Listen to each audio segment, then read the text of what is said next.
is my record button? Colin might have it. Do you, Colin? I just click record, but I can see. Would you want to record it, Colin? Yes, I have recording there now, and I'll share the link. Brilliant. Perfect. Perfect. Great. Okay. So welcome everybody. I can't see everybody because I have a deck here and I'm looking at you over here. But today we're going to start with what is SEO, an intro to SEO. I have been doing this a long time. So just to kind of give you a background of who I am and why I should be helping you. I am a digital marketing consultant. I've been doing this for 20 years, the last 15 on digital. And basically, I help brands get the right content in the right place at the right time. So I do have the knowledge to share. I've been doing SEO training for a long time, and I try to build it in modules because it is a really, really big topic. Just to keep in mind, you don't need to remember all of this. Really what this is about is for you to understand what needs to happen so that you can talk to the people that can make it happen for you, or you can try and do little bits of it yourself, right? So I don't know if anybody is of my generation and remembers this 1990s movie, right? If they build it, they will come. Mm-hmm. But it is, if you build it, will they come, right? The main thing, the first thing I ask any client is actually, what is the goal of your website? What's it there for? What's it supposed to do? Right? And it's always amazing to me how many people can't articulate an answer to that question. Right? Oh, we have a website. I'm selling my products and my services, and I've got information and I have a blog. But ultimately, what's the point of all of that? Right? Is it lead gen? Is it to drive sales? Is it to become an expert and get your face out there and get your name out there? Is it an e-commerce site where it's purely about actually converting somebody while they're on the site to buy something? And that is absolutely fundamental to SEO, actually understanding what is the point of the website. And if you are in the B2B space and it's more about providing information and your end goal conversion is a sign up to a newsletter, make a call and call me, a download to a white paper. But you have to understand actually what the goal of the website's for as a whole and the goal of each page on that website. It each has to do something, right? So ultimately, all of that comes down to SEO. So actually, what is SEO? Search engine optimization is what the abbreviation is. And it really is about getting visibility and users to your site. And that's what most people understand. But what they don't understand is actually how that happens, right? In order for a user to find your site, and primarily that is on Google, where we live in the world, a search engine like Google has to come and find your site, crawl your site, index your site, then rank your site, right? So there's two parts to it that most people forget about, and it's crawl and index. They expect the last bit to happen. I want to rank on page 1 on Google, right? So just keep in mind, it's not just about ranking. We have to crawl and index first. The other piece I try to explain to people that own websites is there's actually 4 very distinct parts to SEO. And most people are only thinking about, I want to rank on page 1 and I have a website and I want to optimize it. But there's 4 pieces that we need to look at, right? The first piece is data. We are online, everything is trackable, everything is indexable, everything, we can collect data and everything so we can understand. And as a marketer, that is amazing, right? We're not trying to understand how many people will buy our product because we advertise on radio or TV. We have actual data. So we need to look at those data. We need to understand, how do you currently rank, what content ranks, and why it ranks, right? Another piece that is critical is online competitors, right? When I ask most people, who are your online competitors? 7 out of 10 times they'll actually tell me they're offline competitors, right? I am a B2B and I have a printing service, and I ask them who they're competing against, and they'll tell me the 3 other competing printing services in Dublin. That's actually not who we're competing against online. We're competing against anybody that's talking about printing, anybody that's blogging about it, anybody that's an expert in talking about it, the news, and then we're competing against everybody else, right? And because we're online, we're not just competing against Dublin, we're competing against everybody on the web that is searching under a .ie domain, right? Then the other piece is technical SEO, and this goes back to the crawl and index piece. Can a search engine actually come to our website and crawl it, right? There's loads of things that could block it, or there's loads of technical issues that can hurt the site, right? So we want to make sure we can get crawled and indexed. So that's data, and we need to be able to get the data. Then, as I said, it's that technical SEO, which is one piece most people don't understand. And you don't need to. This should be your developers. This is under the developer website hat, right? Amazingly, a lot of developers, they are scoped to build a website. And unfortunately, they are not scoped with the task of SEO on the site. So they do a lot of things, and they build amazing looking sites that actually can have a negative impact on SEO, right? So it's defeating the whole purpose of building the site. Things that we're looking at is under technical SEO is the speed of the site. We live in a mobile first indexing world. I do not care if 100% of your traffic comes from desktop. If it cannot rank on a mobile device well, you can't see it well on a mobile, Google's done, right? 100% of your traffic is desktop. They still want it to be mobile friendly. The speed, how fast it loads. If you think about how you use, if you find something on your phone and it takes too long to load, or on the desktop, we back click, right? It's too long, I'm out of here. I've waited 2 seconds, I'm done. So the speed of the site. Then there's technical things like site maps, which is a full list of your entire site that a search engine can crawl and look at. A robots.txt file. Again, guys, don't worry about remembering these. Yeah, you'll get the deck and all of this. But again, a robots.txt file is instruction to a search engine on how to crawl your site. And then there's things called structured data on the back end as well, which I'm not going to dive into it all in this session. But just understand that the second pillar of SEO is actually technical. We have to make sure the website can be found, crawled, and indexed correctly. Then we move on to what all of you guys would probably think of as SEO, which is content, right? Our actual website, the content on our website, how do we optimize it organically? SEM, which is another acronym if you're not familiar with it, which is search engine marketing. So, how do we pay to get traffic to our site? A huge, what is becoming much more prominent now is voice search, right? We all use Siri or Google or Alexa, and we ask questions. You can actually rank really well on voice search because a lot of people don't do it. A key to all of this is keyword research. If we don't understand how customers are looking for our products and services, how do we make sure that our website can be found for those products and services? So we need to have search intent understanding. And then and only then do we actually go to optimizing our website for search, right? It's actually the third thing that we do. It's where most people want to start, but it's actually the third thing that we do.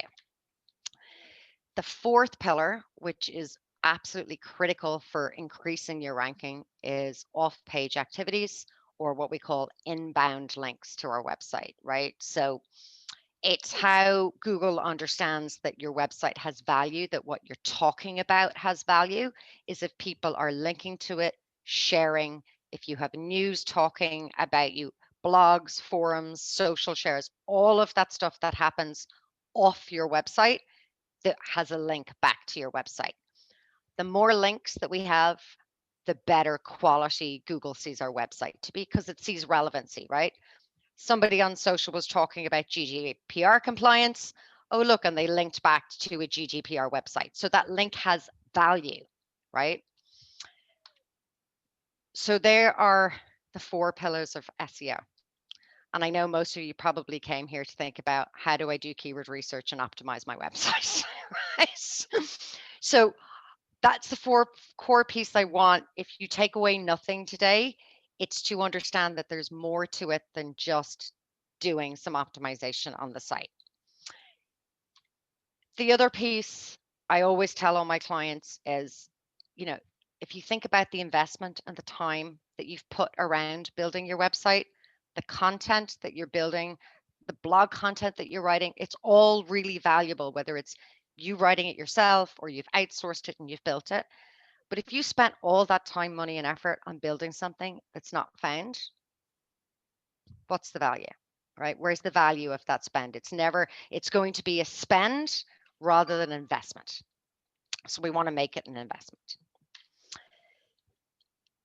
The other piece I want everybody to understand is that there's two parts to search, right?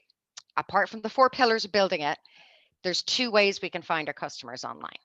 We can either find them organically and rank on Google, which costs money because we have to put all that effort into those four pillars to build it correctly.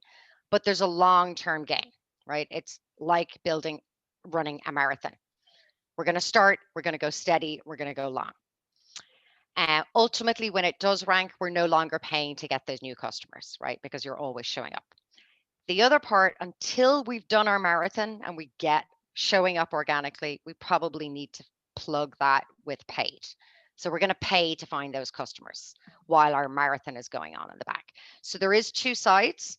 Ultimately, what I say to customers is we want to pay until we rank organically, and then we should stop paying for those customers, right? That's where the investment goes. So there's a sprint and a marathon.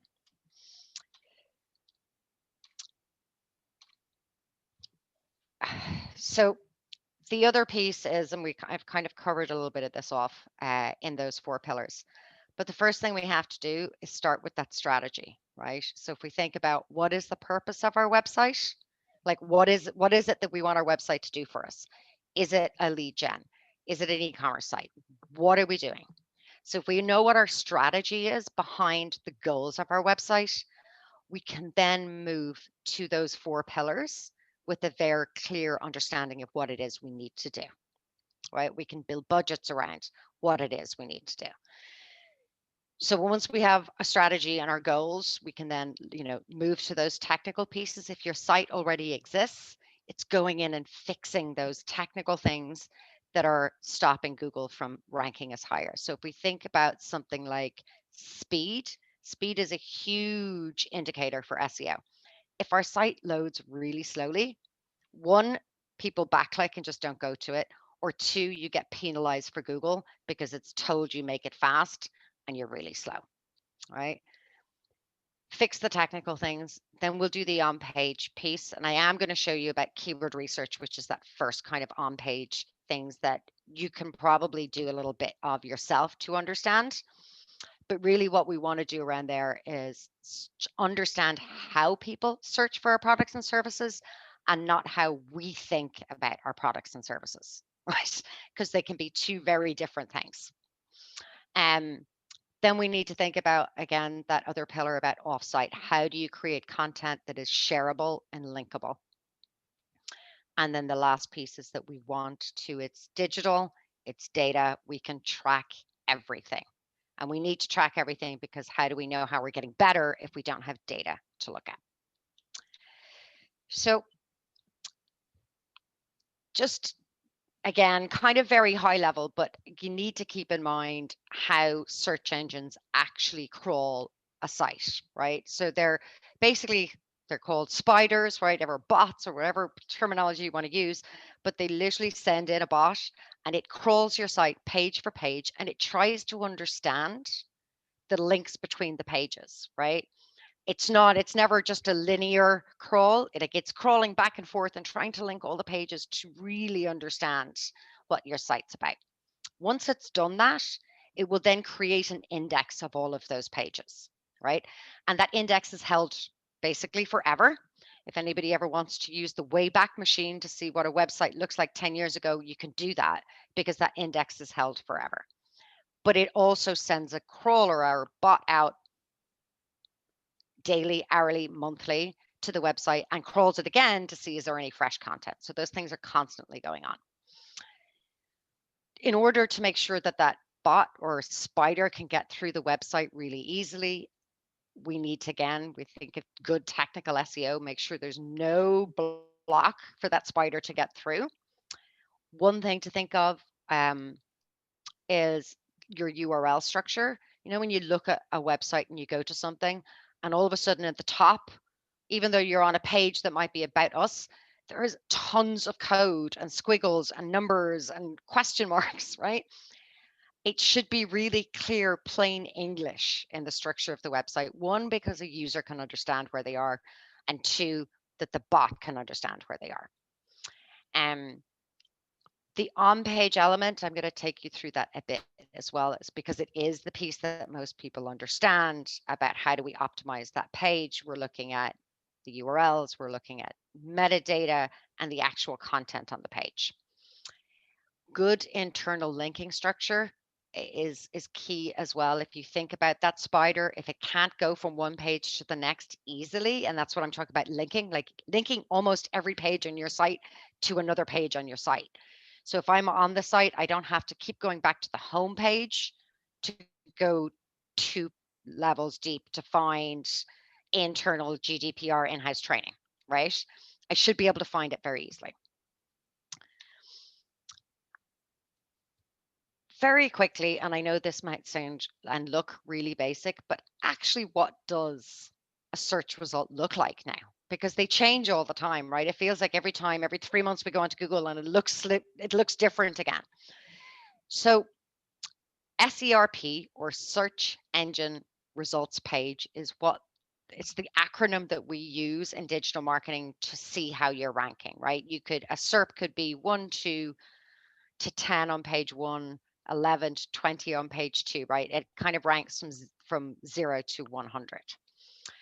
But if we look at a branded search, and I've just put Nike up here because it's, such a well-known brand. If we put Nike in the search engine, what we're seeing is the very first thing that should come up is the actual branded website, and it does. It's nike.com, right? On the right-hand side is what's called the knowledge graph. And Nike's provided loads of information in there, and they've done a great job, and they've optimized it. It's amazing how many times Wikipedia shows up there, right? Because the brand hasn't owned it. Then we get a map. We're all very familiar now because it's GPSed and it knows where you're sitting. So it gives you a map of here's the shops closest to you that sells Nike, right? If you want to go buy them. Then you have this news carousel, right? The top stories that are happening in the news. And then we get a Twitter feed, and only then do we get a shop that might sell Nike shoes that's unbranded. So it's very brand heavy, which it should be, and it's giving us tons of information. But if you were a shop that was selling Nike shoes, it's going to be really hard to rank there, right? To rank that brand. But I want you to understand that the layout can look very different for a branded search versus what would be an unbranded search, which is what you're going to go after, right? This is how we optimize for our site. Move it to the next one. So I literally just put this in here and went to google.ie and went SEO training, right? So what does that look like? It's, it's not a brand that's selling it, but you are looking for SEO training. What does it look like? The top 3 things are ads. It's very hard to tell what's an ad and what's a not ad anymore. Remember, they used to be in a different color. But now it shows us ads. Then we get an organic listing. But in the middle, we get the section, which I'm sure you're all used to seeing now, which is called People Also Ask, right? How many times, I do it all the time, I end up doing a search and then clicking on one of those People Also Ask queries and find other questions that I hadn't even thought about that I wanted to answer, right? So that is a new thing that's appeared in the last year, but it's really critical for brands to answer. So, and when we're looking on a mobile phone, all of a sudden we've less space to rank organically. That's those traditional position 1, 2, 3, and 4 on Google that we all think we want to rank for, or all starting to look quite different now. right? So maybe we go after a people also ask question, because we're going to have a really hard time ranking on the top page because it's full of ads and very little links, right? So again, I'm just trying to show you what the layout of actually what a SERP looks like, because most people just think I want to rank on the first page of Google. The first page of Google looks very different now, and there's other ways that we can get there. So then we need to look at what does that on-page piece, that kind of third pillar that I think most of you would be the most familiar with when it comes to content. So the first thing we want to do is look at the keyword selection or keyword research, and then we're going to go and look at optimizing the elements on the page for that search. I'm going to talk about on-page optimization probably next week, because it's a massive piece and it's going to take a lot longer. But what I want you to understand from this piece is what are the elements that we need to do first. So the first thing we want to do is research and understand how are our potential customers looking for our products, right? And we need to look for those keywords. And the element there is key and word, right? We are literally looking for a key to unlock that search. The very first thing I want you to do is get out of your own way, right? We are so ingrained on our own services and we're such experts in what we do that sometimes we have a really hard time about thinking about how people would look for our products or services, because we think about how we sell them. And that's not necessarily how they look for them. So a great example I have used for years on this is how many airlines refuse to be associated with the word cheap. And how do we look for flights? Cheap flights too, right? It's not that we're looking for a cheap airline. We just want the cheapest flight and deal, right? We don't necessarily get a book up with Ryanair, but Aer Lingus, British Airways, all of those kind of premier carriers for years refused to be associated with the word cheap, and they lost out on traffic and sales because that's actually how people search, right? So you need to think about how people might look for your products and services without using your own technical jargon, right? And the way we do that is we can use tools to do that. Google, there's Google Keyword Planner that you can use. If you have running paid ads, you can't get that data if you're using free. But there's lots of tools, and I have a tool I can give you guys a free access to this week. But we want to understand also who's buying and who's browsing, right? So let's say I'm looking for a new mobile phone and I look for mobile phone with 48 megapixel camera, right? I'm at the very top of the sales funnel. I haven't decided whether I'm Android or Apple. I don't know if I'm going to buy a Samsung or a OnePlus, right? I'm very top of the funnel and I'm looking basically for features of functions. If I then go and look for Samsung latest phone, I'm a bit further down. But if I'm looking for a product and service around accounting, right, I might look for personal accountant near me, right? Most accounting websites might have personal accountant as a keyword that they're going after, but they've missed the near me piece. It's a really easy one to go after, right? So one of the things you could do with keyword research is put in a top level keyword and it will give you all of the alternative words that people are searching for. So it will actually tell you how people are searching.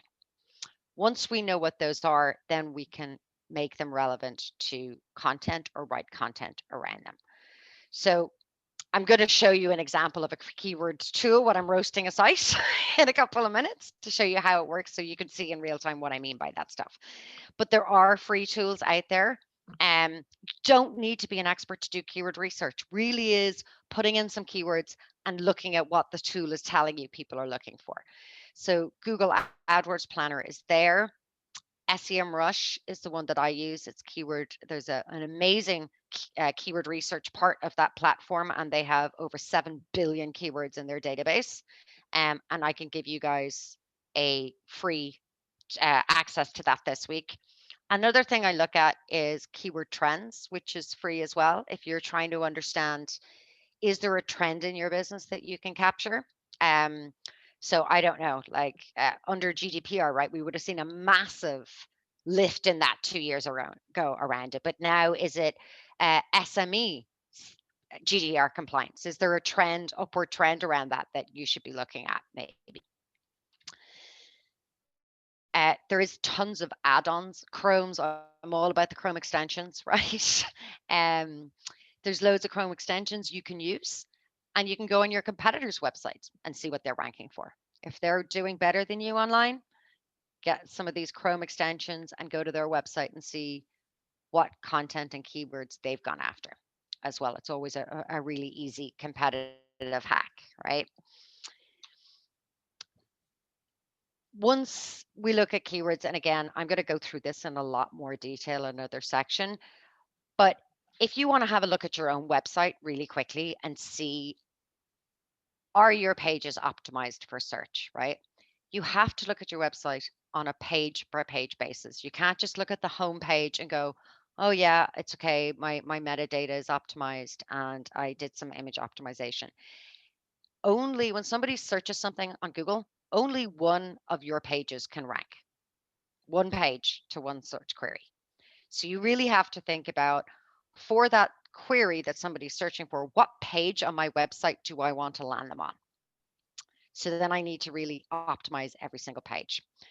So one of the key aspects for optimization is the metadata, right? So it's a meta title and a meta description. So if you think about a search result in Google, what you see is the top line on a search result is the meta title, and then the words underneath is the meta description, right?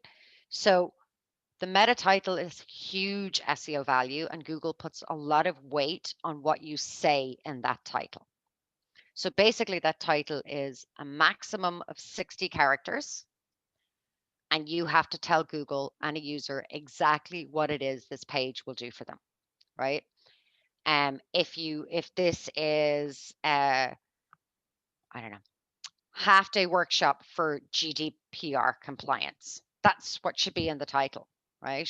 That's, you want more information on an in-house half day workshop, and then underneath in that meta description, I have 160 characters to give them more detail. Half day workshop, learn how your in-house teams can ensure that your company is GDPR compliant, right? So you've got your title and your description. Every single one of the pages on your website has to have unique title and a unique description. It's a lot of work. It is. But unless, if you leave it blank, Google will just pull something and put it there for you. This is your number one marketing message. If you think about this as your marketing message, why would you leave it up to Google to put it there? Why would you leave it up to anybody but yourself to decide what your brand voice is and your marketing message? Meta description has zero SEO value, just by the way. Google ignores it. However, it is the marketing message, so you have to think about it, right? Then we think of the body copy. So what is the text and the page on the page, and how do we optimize that? Making sure that what you've said in the title and description matches what you're talking about in the text, right? It's simple, but you'd be amazed how many people just forget to do that. Images, we are in the Instagram world where people search on images alone. So if you have an image on your website, you should tell the search engines what that image is about. It is, and don't start by saying image is X. You don't need to say the image is, but if you have an image on your site, and if you're selling a product, if you're selling red shoes, you should say women's red shoes size 3 to 9, right? Kitten heel, whatever it is. Be descriptive about what it is. Each image really should be unique as well, because as I said, we're in an Instagram world. We all go to Google and we do it, right? We click on all, or we click on news, or we click also on image if you're trying to find something. So optimize your images. And if you're in a B2B world and you're using stock imagery, absolutely optimize them. Make sure that if that image is on a GDPR half day training page, that image says people sitting in a half-day GDPR training session. Even if it's stock imagery, it doesn't matter. Optimize it, right? The other things on a standard web page, and again, I'm telling you guys this so you can go and have a look at your own website at the moment, are called H tags. H1, H2, down to H6. Very simply, they're headers. H1 is the most important. And if you think about it, it's a screaming newspaper headline. It is the newspaper headline. You're basically saying, this is what my page is about. So if your page is about a half-day workshop, that is what should be in the H1 tag. Half-day workshop for in-house teams, right? You very easily, you don't need to understand code to see if you have a header tag. It's big font, it's bold, it's bigger than everything else, right? The anchor links basically are, if we think about back to the beginning when I said the bot comes and crawls the site and it has to link it all together. If you have a GDPR, so let's say you have a blog post and you are talking about, and Andrea, I'm just using GDPR a lot today, but if you had a blog post on new GDPR rules for 2021, right?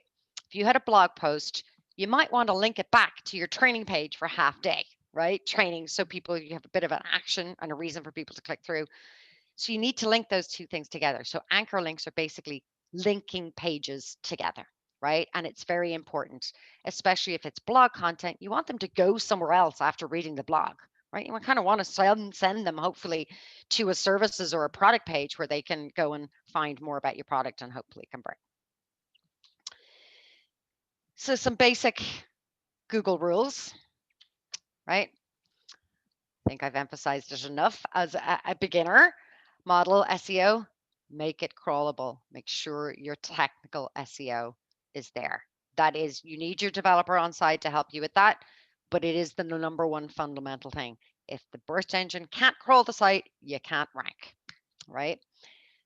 Write content when you are writing content for your website. Always write it for a user. Never try and write for a search engine. Go, well, if I write it this way, maybe Google will rank me better. Their AI is unbelievably sophisticated and it understands linguistic content. So if you try and write or stuff it with keywords as they used to do in the past, always write for a user.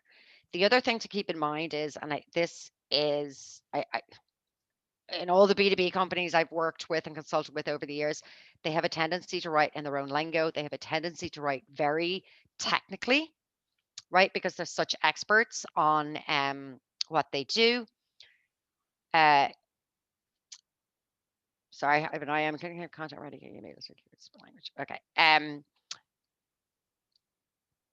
The rule of thumb is write content for the internet for a 14-year-old to understand.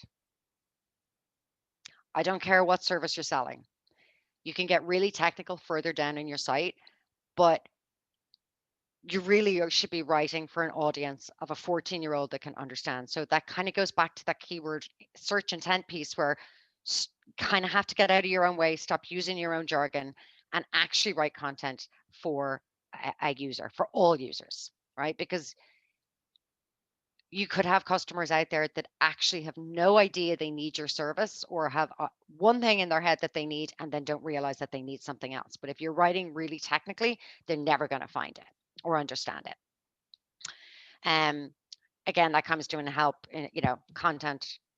Ensure your content helps the searcher understand what they're finding. Make your content unique, valuable, and engaging, right? It goes without saying, but again, if you think about your website, primarily it's a marketing tool.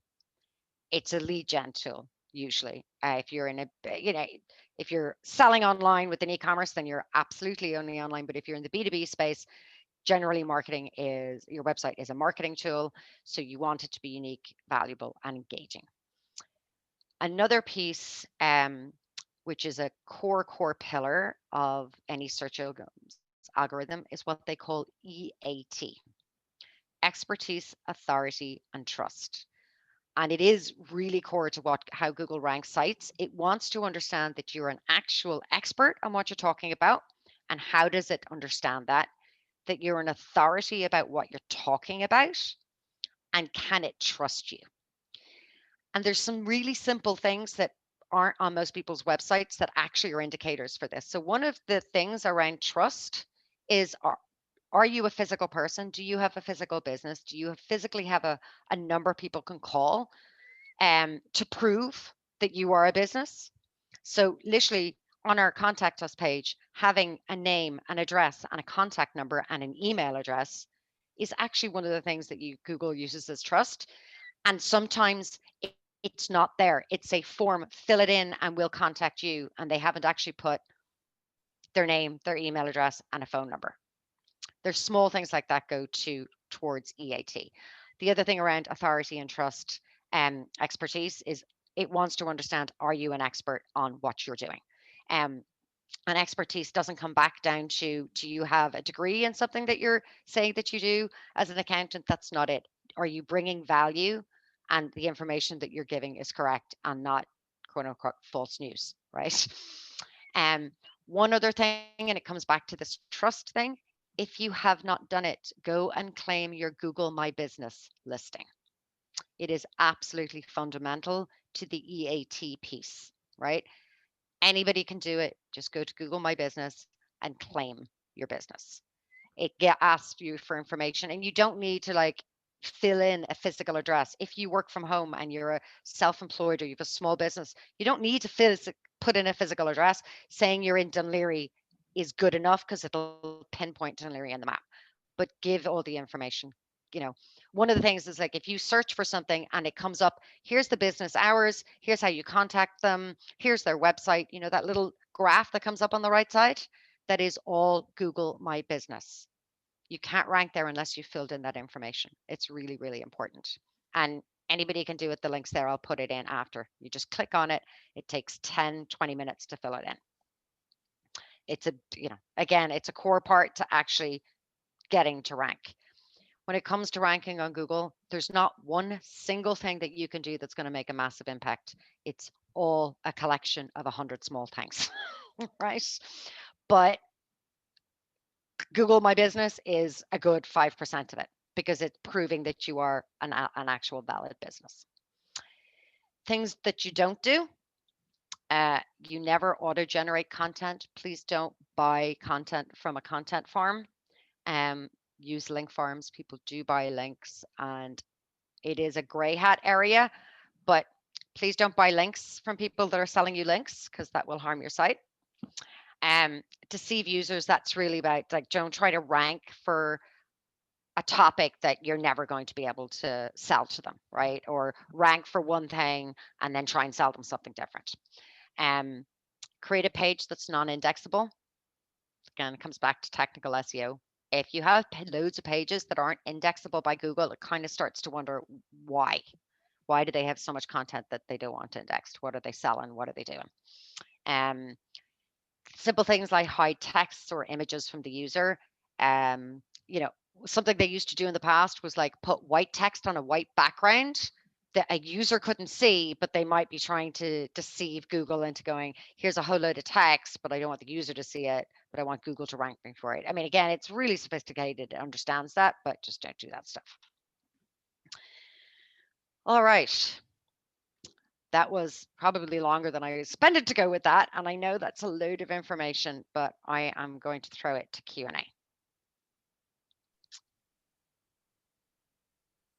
It's massively helpful. Honestly, I am cringing inside.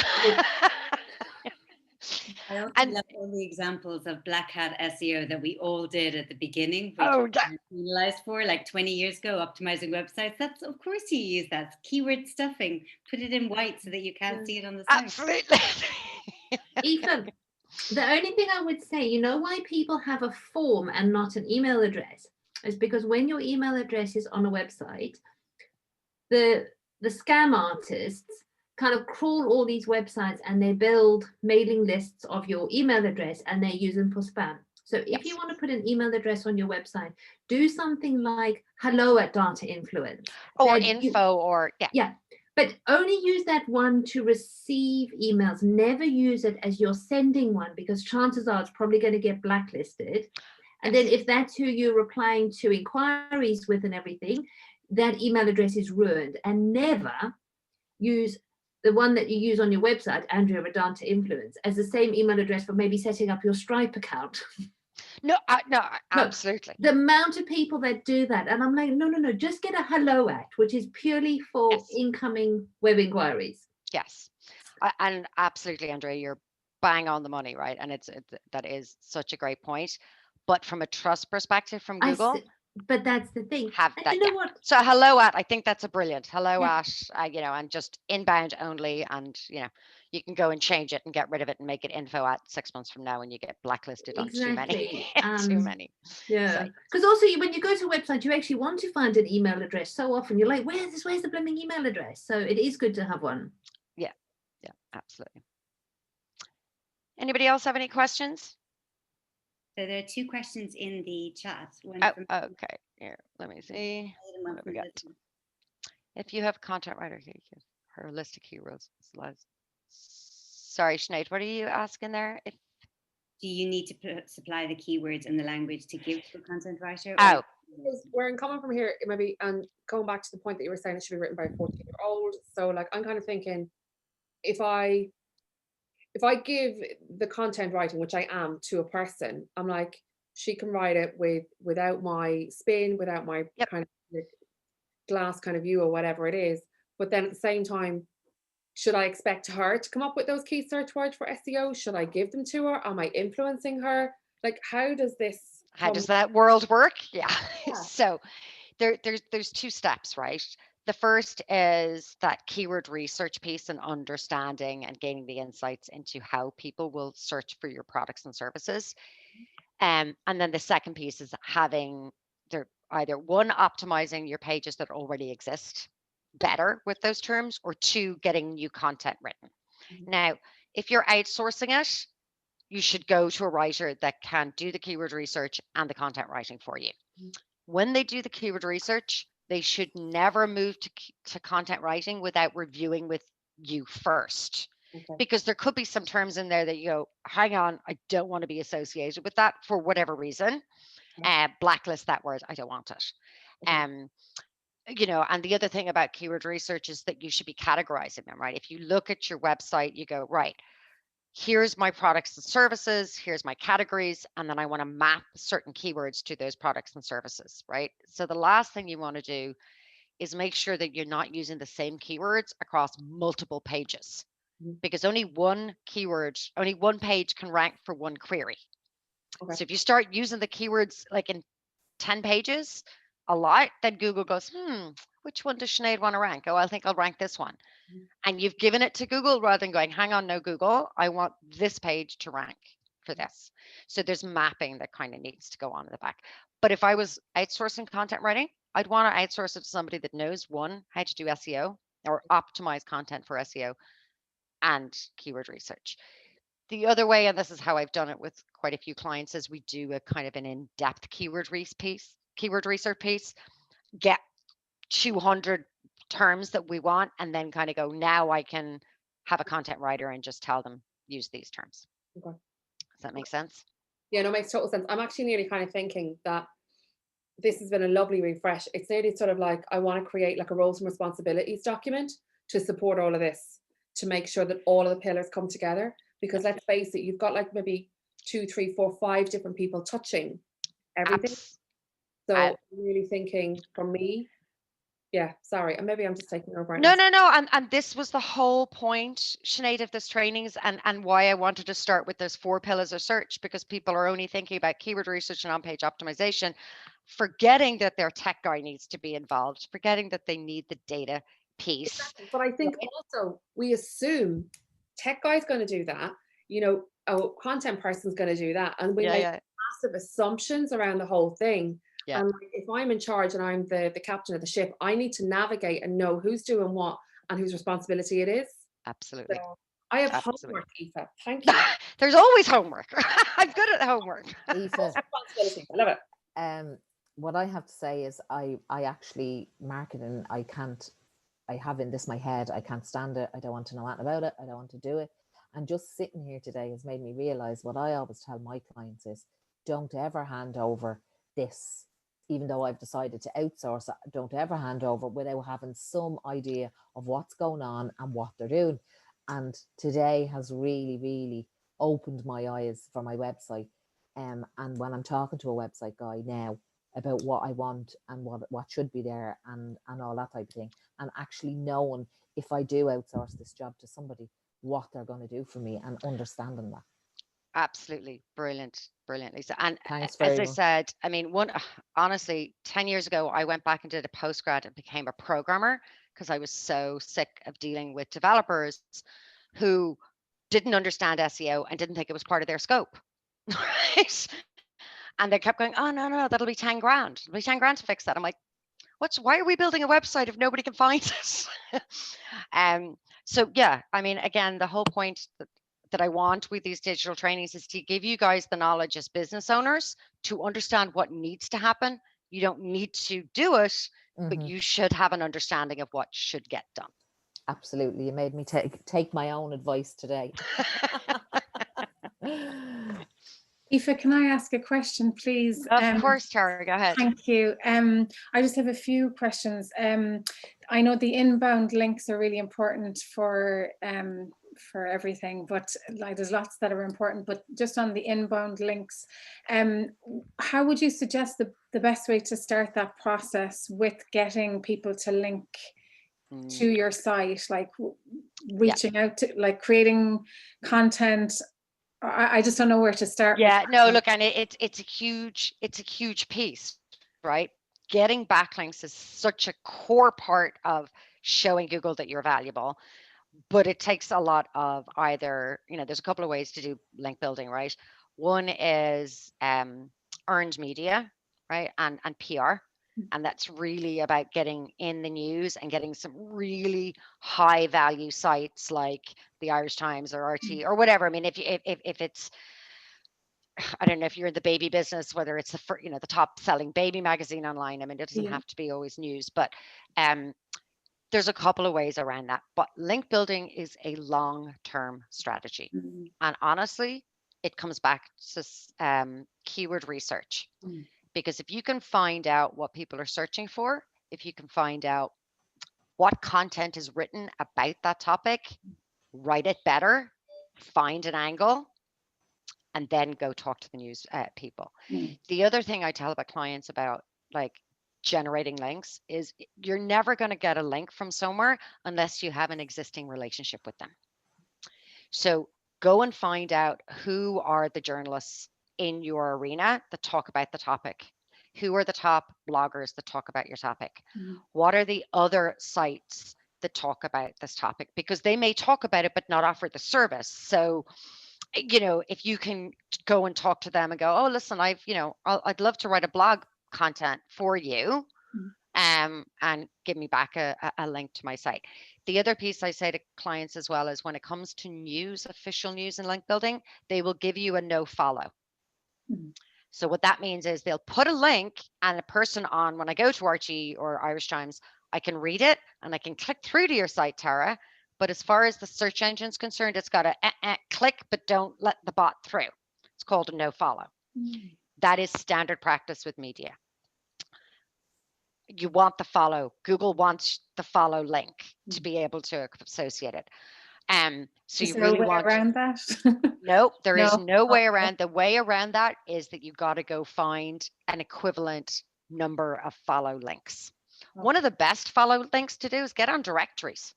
Go find directories that list your business. I mean, literally the Yellow Pages is still online. Directories. Go get your business on every directory and point it back. That's a link. You kind of have to start building your own links.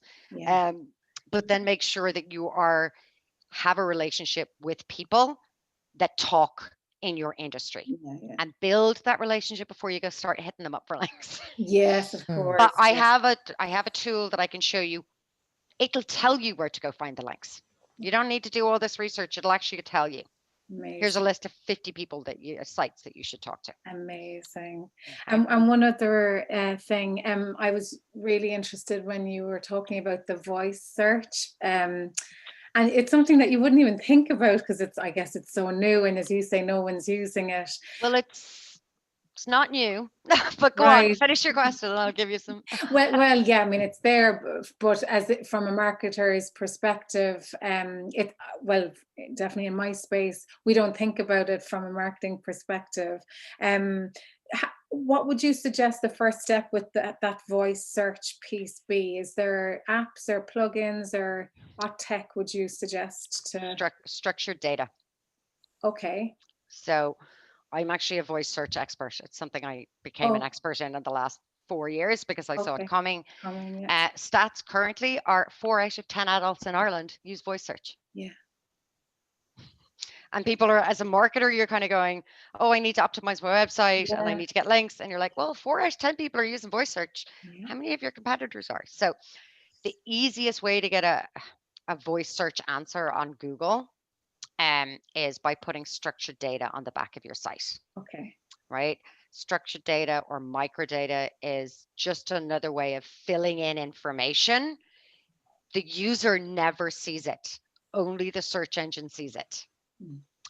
But up until the last 6 months, 70% of voice searches are actually taken from a rich snippet answer. So, if you query something in Google and you get that text box with the answer, 70% of voice searches is Google actually reading out that answer.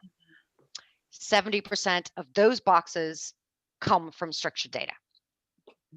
Interesting. You've a great brain there, Aoife. So much information. I'm just conscious of time as well. I do want to kind of show a quick audit in real time, but which I will do now. But does anybody else have any other burning questions before I jump to that? I just think one thing in terms of the backlinking, it's why we have the content in Ireland together. If you want to include an article, we link back to your website. And that's absolutely so any kind of events or any articles. So I run a couple of startups, and you can also ask people or offer to blog for them, even if it's 1 or 2 articles about something, and you make it really relevant, but that will link back to you. So I used to reach out to even Maeve Hand, who's on this call. She did some free articles for us in the previous company, because that helps. You're showing your knowledge, your expertise. It's informational, but they'll include a link back. So it's normally your networks or relevant groups that really, really help. Aoife, you might correct me on this, but Sinead's asked, had you backlink to a physical article? So it's not really backlinking because it's a printed article like in the paper. So what I've done in the past is I copy and paste the actual article or take an image of it with like alt text or meta description over it. I link to the article on the paper or reference it. So I'm linking to the site of that, but they're not necessarily, it's not a backlink because they're not backlinking to me. So that would be my answer, but you probably know more. No. Yeah, it kind of, you can't physically link to anything offline. You have to bring it online yourself, whether that's taking a picture and posting it on Twitter and then linking it back to your own site. But generally it's rare these days that something's printed offline and not online. Somewhere. The paid version of it on the app, and they only show a small. If you don't have the paid version, you might only get the first paragraph, but you can still link to that article showing that you're in the online version. Yeah, that's what I do anyway. Can you guys see my okay? So datainfluence.ie. I took the site. So this is SEMrush. And I will give you, so I have a free trial for all Ireland Together members, which I will throw in the link down here so you can sign up and get 7 days for free, right? Right. Use the 7 days to do the keyword research if nothing else. So the technical piece of SEO, right? So I put this in here and let the tool do its thing and then crawl to the site. So what I want to understand is technically how healthy the site is. So this site is coming back at 85%, which is pretty healthy as all things go, but it's crawled 40 pages and 0 of them are coming back as really healthy, right? 35 of them have issues and 1 of them is broken. So if we look at what's wrong with the semi-unhealthy ones, I can see here, right? So GDPR cybersecurity has 3 issues, or this one has 25 issues, right? So if I look at this one and go, what is the 25 issues on this one?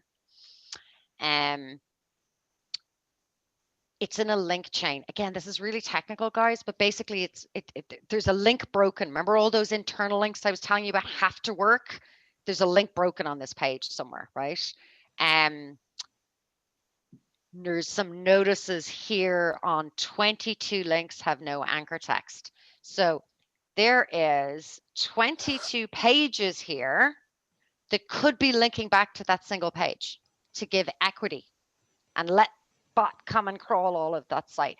So remember I was saying there's not one single thing in SEO that's going to help. It's hundreds of little things. These are the hundreds of little things that need to be fixed, right? Now I know what an anchor link is, you see. I didn't know what one was. Yep. So that's what an anchor link is, right? I can look at your HTTPS. Obviously, all sites need to be HTTPS, which is secure. They're correct. Concatenalization basically means, right, you know, if you have a website and it goes www.datainfluencer.ie, datainfluencers.ie, datainfluencers.ie/home. There's so many different variables of one single landing page.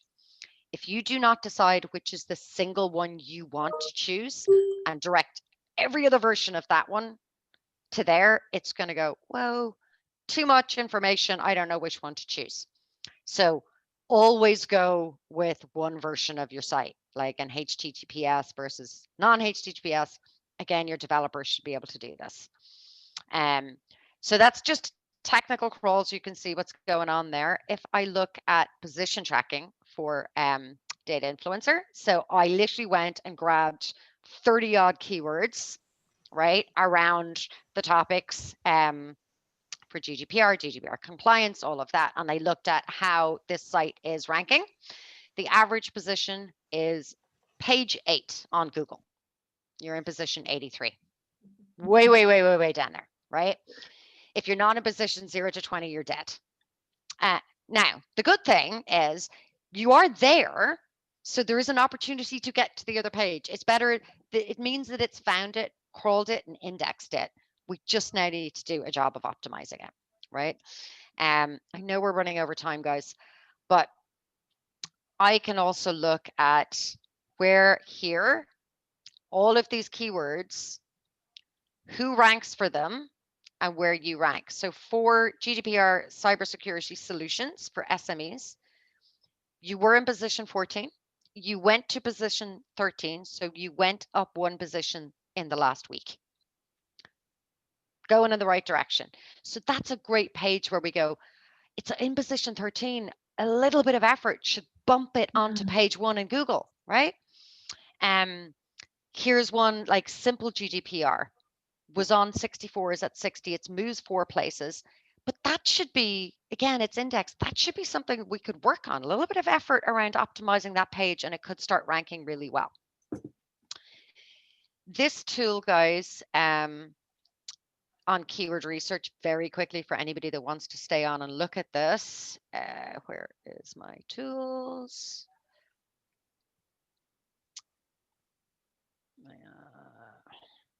Back. SEO.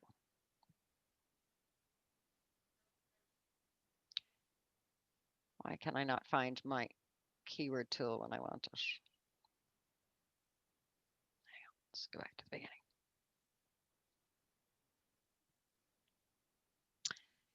Keyword magic tool.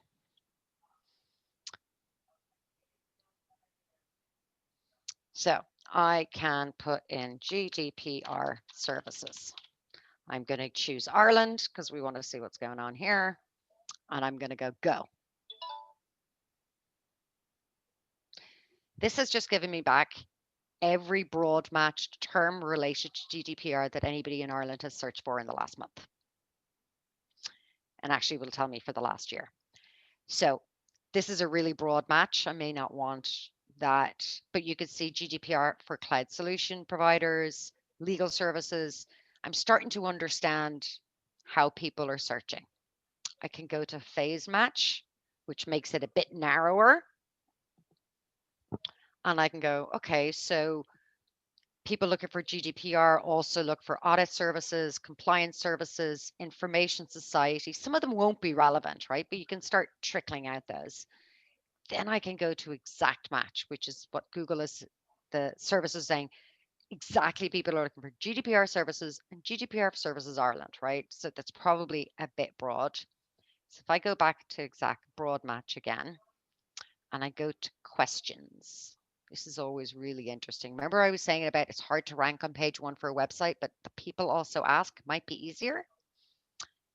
How will GDPR affect internet service providers is the #1 question asked on Google Ireland for GDPR.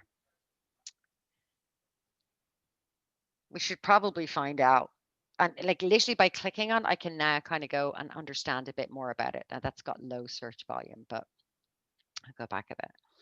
So when you're doing keyword research, if we go back to all and I was doing GDPR services, I would want to give it to somebody that knows what they're doing, or I would take the time and go, I'm going to export all of this data.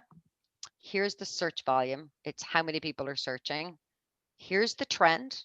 So if you are in an industry that has seasonal trends, it will actually tell you legal services seems to spike around now for some reason and is flat during the summer, right? GDPR cloud service providers peaks in January. Are people just, starting to kick off their new year and look for those services? Consultancy services seems to be bigger in about March. So it's a lot of data there, right? That can really help you trying to optimize for the site. So as I said, I will give you guys let me get the link here. Hang on.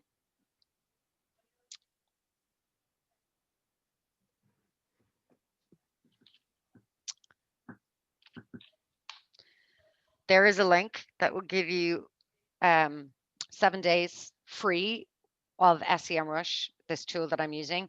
I have used every single marketing platform out there to get data over the last 10 years. I've dumped them all and I only use this.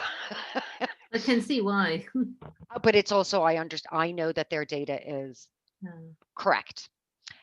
Just to be very clear, I have an affiliate relationship with SEMrush because I've used them for so long, which is why I can give you guys the free trial.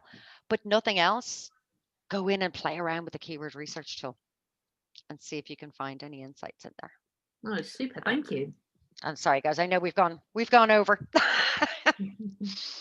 But I'm okay with going over if people are asking questions and still interested. So does anybody else have any last questions? No, I think that's enough to absorb. Thank you. It's hugely helpful. Good. Thanks I know it's a. I find it really helpful as well. Lots to think about.